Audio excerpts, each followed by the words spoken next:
NRC, CAA এই সব নিয়ে যখন তুঙ্গে তরজা, তখন আত্মঘাতী হলেন 57 বছরের এক ব্যক্তি আগরপাড়ায়, এবং তার সুইসাইড নোটে লেখা আছে তার মৃত্যুর জন্য এনআরসি দায়ী। আর এরপরেই তোপ দাগলেন বিজেপিকে মুখ্যমন্ত্রী মমতা বন্দ্যোপাধ্যায়। সোশ্যাল মিডিয়ায় তিনি লিখলেন যে বিজেপি চক্রান্ত করছে,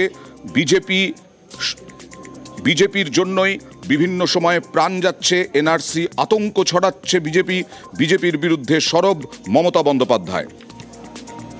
আর মমতা বন্দ্যোপাধ্যায়ের পাশাপাশি বিজেপিকে নিশানা অভিষেক বন্দ্যোপাধ্যায়েরও মিথ্যে অভিযোগ বলে দাবি শুভেন্দুর। আজকে একজন ভদ্রলোক মারা গেছে, ভদ্রলোক এতটাই ভীত সন্ত্রস্ত হয়ে গেছে। আর কত রক্ত চান জ্ঞানেশ কুমার? আর কত রক্ত চান অমিত শাহ?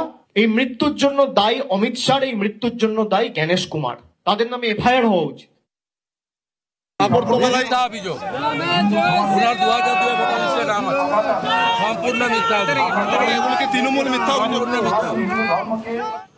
আর যে ব্যক্তি আত্মঘাতী হয়েছেন তিনি কি সত্যি এনআরসি নিয়ে আশঙ্কায় ছিলেন?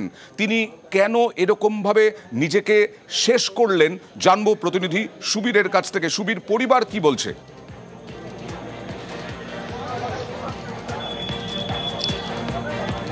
দেখো অয়নদা, এই যে 57 বছর বয়সী প্রবীর কর 4 নম্বর মহাদিনগরের বাসিন্দা, তিনি তার দাদা এবং দাদার যে বউ তাদের সঙ্গে কিন্তু থাকতেন এবং পাশের ঘরে তিনি ছিলেন। এবং ঠিক দুপুর যখন 1টা বাজে তখন কিন্তু যখন সারা শব্দ না পায় তখন তার পরিবারের লোকের সন্দেহ হয়। তখন তারা দরজা ভেঙে ভেতরে ঢুকে দেখে যে একদম গলায় দড়ি দিয়ে সিলিং ফ্যানের সঙ্গে ঝুলছেন।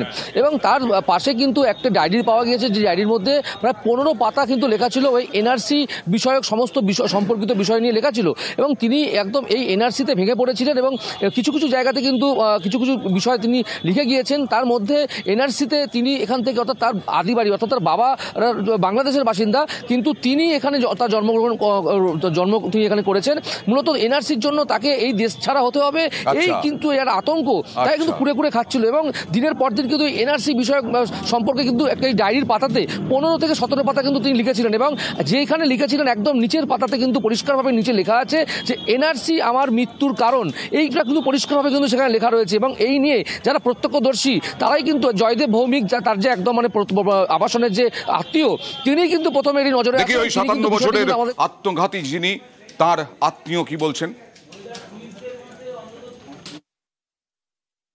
ফোন পাই যে এরকম গলায় দড়ি দিয়েছে প্রদীপদা, সঙ্গে সঙ্গে থানায় ফোন করি, বারণ করি দরজা ফরজা ভাঙতে। থানায় আমিও চলে আসি, থানার লোকও আসেন, এসে দরজা ভেঙে দেখা যায় গলায় দড়ি দিয়ে ঝুলছেন। এবার নর্মালি যা অফিসিয়াল কাজকর্ম ওরা তদন্ত শুরু করে, আশেপাশে কাগজপত্র দেখতে দেখতে একটা দেখে যে খাতা উল্টানো রয়েছে। সেই খাতার কাগজগুলো দেখছে বিভিন্ন রকমভাবে এনআরসি সম্পর্কে লেখা থেকে একটা জায়গায় নিচের দিকে বড় করে লেখা এনআরসি আমার মৃত্যুর জন্য দায়ী। তো এই প্যানিকটা ওনাকে মেরে দিল। এটা দুর্ভাগ্য।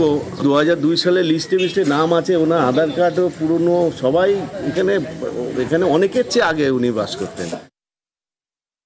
একজন ভদ্রলোক, ওনার নাম প্রদীপ কর, ওনার বডি যে আছে হ্যাঙ্গিং অবস্থায় পাওয়া গেছে এবং বডির পাশে একটা রেজিস্টারে একটা খাতায় ওনার সুসাইড নোট লেখা ছিল। পরিবারের লোকের যে বক্তব্যের মধ্যে উঠে আসছে, কালকে যখন এসআইআর এর অ্যানাউন্সমেন্ট হয়েছে তারপর থেকে ওনার শরীর যে আছে ওনারা বোধ করছিলেন কি উনি খুবই মানে রেস্টলেস রয়েছেন। ডায়েরির নিচে লেখা আছে যে এনআরসি। আমি বলেছি ডায়েরিতে যে উনি লিখেছেন ওটাতে উনি এটাই প্রকাশ করেছেন কি এনআরসি যে হচ্ছে ওটা এনআরসি নিয়ে উনি ভীষণ চিন্তিত আছেন এবং ভয় আছেন।